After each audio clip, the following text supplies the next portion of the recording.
here is where we now look at a cross section of the thigh, and we look at the deep fascia, which surrounds the musculoskeletal structures, muscles, bones, and joints, and it will define two functional regions of any part of the limb.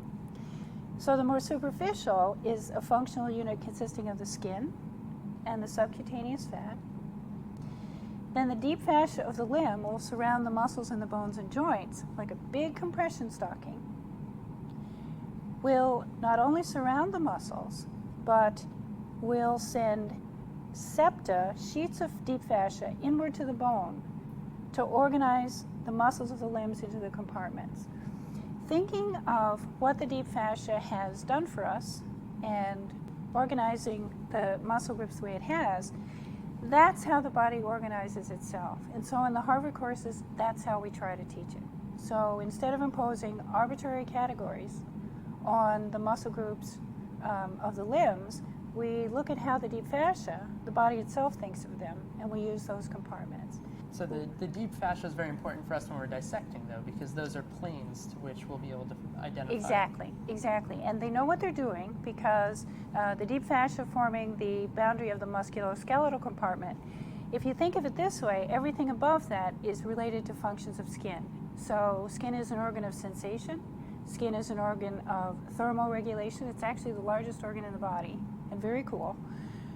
So the things that will be in this layer will be an insulating layer of fat, tiny blood vessels going from the deeper parts of the limb out to the skin, and then cutaneous sensory nerves that will be traveling back from the skin to the central nervous system.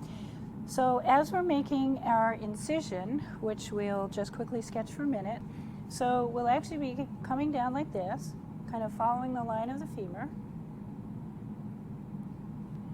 and then crossing that flexion crease in a nice, gentle curved line.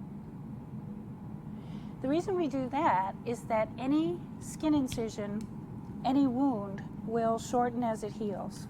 When we're making a skin incision, the considerations are we need access to what we want to see. And so it's no use making a tiny cosmetic incision if it's not going to give you what you want to see. So we'll be making an incision that's fairly generous, and in living tissue, we'll be able to retract this very widely to gain access to the structures that are underneath. We make a curved incision because as an incision or any wound will heal, it will grow shorter. And so crossing the flexor crease as it does, this, if it went directly across, you might get a contracture at the joint. So that's the rationale for this planning. The shape and the direction of the incision are dictated by the things that we want to watch out for as we get in there. So as I'm making the incision, you're going to be using pressure from both sides. And so as soon as the scalpel blade goes through the skin, then the traction that you're exerting on the sides of it will enable us to see just exactly how deep we are. Once we've established that we're only going through the skin, then we'll be able to identify safely the structures that we need to see. So let's just draw them. So starting at the popliteal fossa, which is here, there will be a vein that runs up behind the lateral malleolus here. All superficial veins have to drain into deeper veins. Exactly. That is what the small saphenous vein will be doing here. Then there is another vein, so both of these will begin on the dorsal arch of the foot. Another vein will come up on this side, swing just behind the knee, and then drain into a larger artery farther up. That one is important in coronary artery bypass graft, and that is the small saphenous and the great saphenous. This is the small saphenous, and this is the great saphenous. Exactly. So running up with the small saphenous vein will be a cutaneous nerve, and cutaneous means what? Cutaneous means part of the skin. Yep, supplying the skin. This will be the medial, and then the lateral will be right here, coming up like that. And so these are the structures that we'll be seeing right away.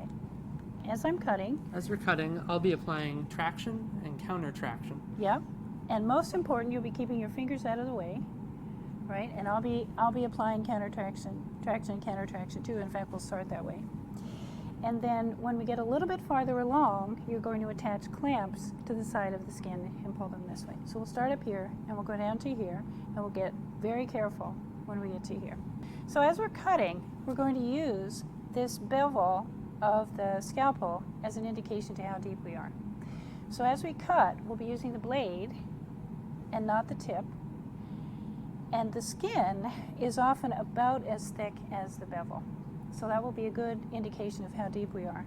If our scalpel were buried to a depth of about here, We've gone much too far. we've gone much too far. So I'll start initially by applying traction and counter traction, because if possible always, we'll have one pair of hands in the dissection at a time. So I'm making the initial incision, and I didn't do anything at all. And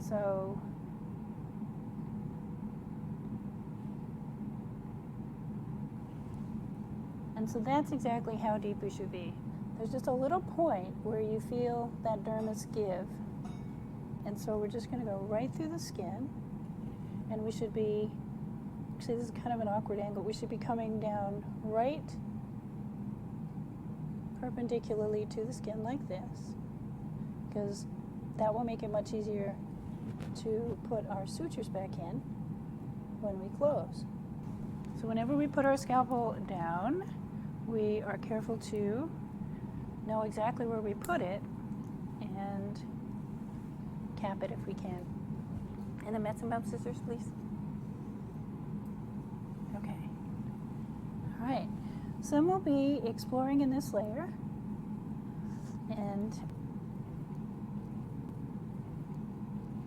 we'll be using our fingers quite a bit.